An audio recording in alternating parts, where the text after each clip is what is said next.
President Trump is 6 months into his second term, and many are calling it the most effective launch of any presidency in modern history. And we are happy to be joined by Ryan Williams. He's the president of the Claremont Institute. And we're going to break down just all of the things that Trump has done. He's reshaped the executive branch. We saw the shock and awe of executive orders that came out, right? And just the reset of priorities, Ryan. So what have you seen from Trump in this new administration in its first 6 months? Yeah, it's been a very effective blitzkrieg of executive orders. I guess we shouldn't use that word, but it's a figurative term.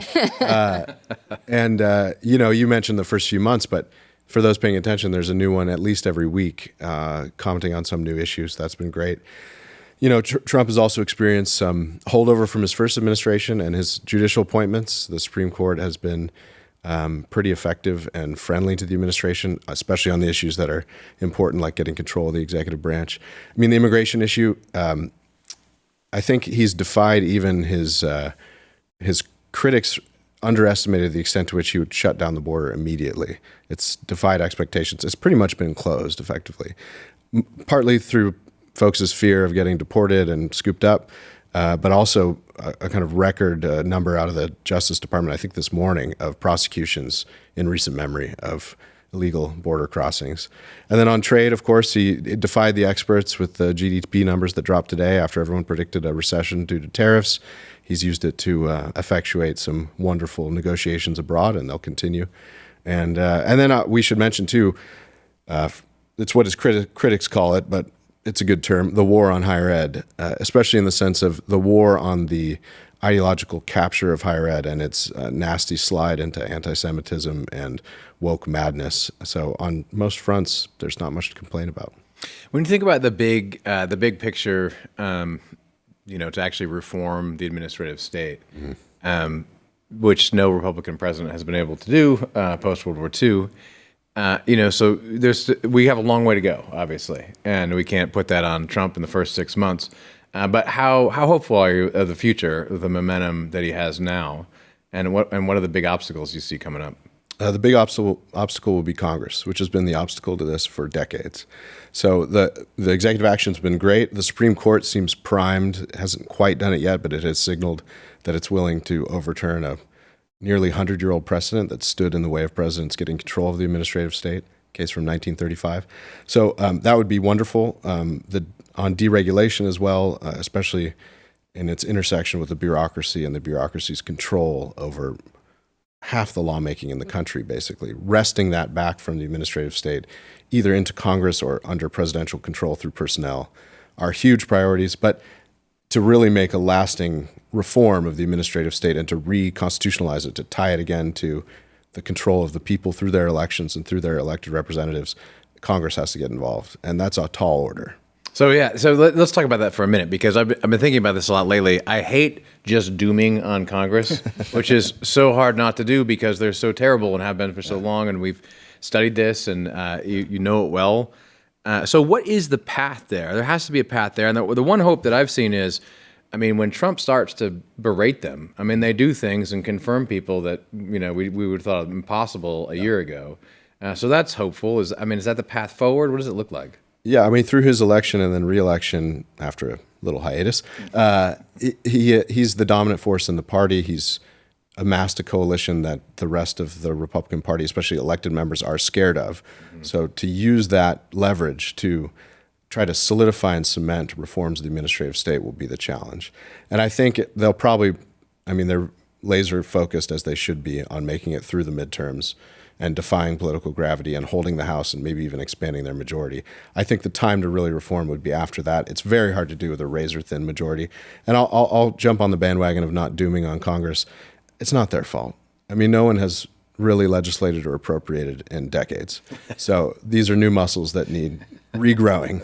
It's partly their fault. We can we can say partial blame here on this show. I think one of the when you look back at Trump 1.0, people would look back and he would always say, oh, I have the best people, right? It's always the best people. Well, we know in the first administration, that was not always the highlight. So what do you think that he has learned from then to now, and just the people that he is surrounding himself with right now in this new administration? Yeah, he's learned the importance of loyalty. Now, maybe he's overcorrected slightly, maybe. But you need people who are on team, and he's got a cabinet that finally is. And he needed, in a way, the 4 years in the wilderness to continue to build this coalition of folks, experts, future cabinet members, future deputy secretaries, and all the rest, who finally came on board or got themselves ample credentials to be plausible. And now there's a whole team that can help serve him. Whereas everyone in 2016 was kind of discombobulated by this crazy phenomenon that is sort of unprecedented. Well, I know that when we go to Washington, D.C., Matt and I will walk around the White House and we stop every, 10 steps or so because Matt's like, oh, this person's with the Claremont Institute as well. We go back to, all these years. And it's just it's so great to see, one, just you're talking about people that are on team in the administration. Claremont Institute they're fully involved in this administration. We've been teaching for a long time people who could fill these positions, and there's about 75 of them in the administration now, which is wonderful. And they're well equipped after our fellowship programs to restore constitutionalism. So, yeah, you can't throw a rock without hitting a Claremont fella. Just a couple recently confirmed. Earl Matthews, who was a Lincoln Fellow of ours a couple years back, is going to be counsel at the Department of Defense, and Elliot Geiser is going to be Assistant Attorney General. Elliot did our John Marshall Fellowship for lawyers in our third or fourth year of it about 10 years ago. So, no, it's wonderful. It also helps, outside groups that are friendly with us. It's useful for us to help them do their jobs well when they need help. So it's a wonderful network of people who share the same goal, which is restoring our republic. Yeah, I mean, the astounding thing to me is the win of the Claremont Institute in this administration is real, and it's physical, tangible, like all those people are there. But nonetheless, we have to say they're all fighting battles, right? I mean, they're there to fight, and a lot of that fight is still going to be not just with the bureaucracy, but with people maybe who are a little slower to understand, a little bit more, normie Republicans, we could call them.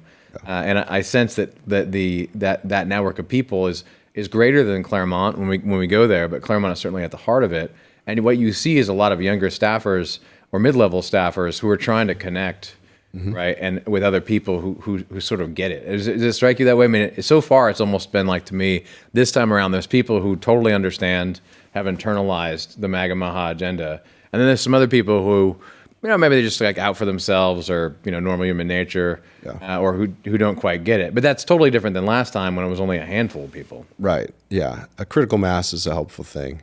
And you get the general impression, folks walking around D.C., I should mention our very friendly and basically familial organization in many ways, Hillsdale College. Anytime, I think I've heard this from people who are friends of ours or fellow travelers. They say every time I run into someone who gets it, they're either from Claremont or Hillsdale. So may 1,000 flowers bloom.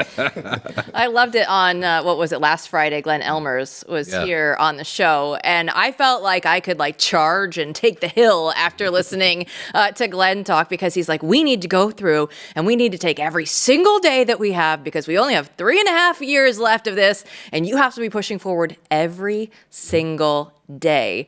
And that's what I want to hear from people that are advising the administration, in the administration, because this is a serious time that we are facing right now. Yeah, it's a Sisyphean task in many ways, but you win your small battles every day, and they start to accumulate. And so that's really the strategy. Never let up.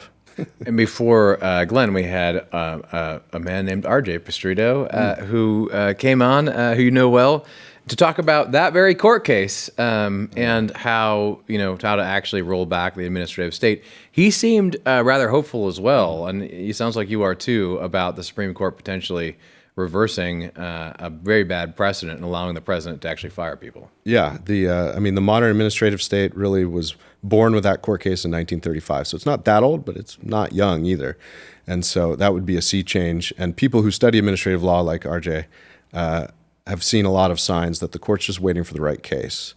And Russ Vogt at OMB has been on this trail for a long time. Russ, another Lincoln alum of the Claremont Institute, served in the first administration and now in the second. So there's some accumulated experience there, and they've learned from their mistakes the first time around. So what do you think that conservatives should be focusing on right now? Right, we've learned so many things. So where is that point to really be pressing forward right now?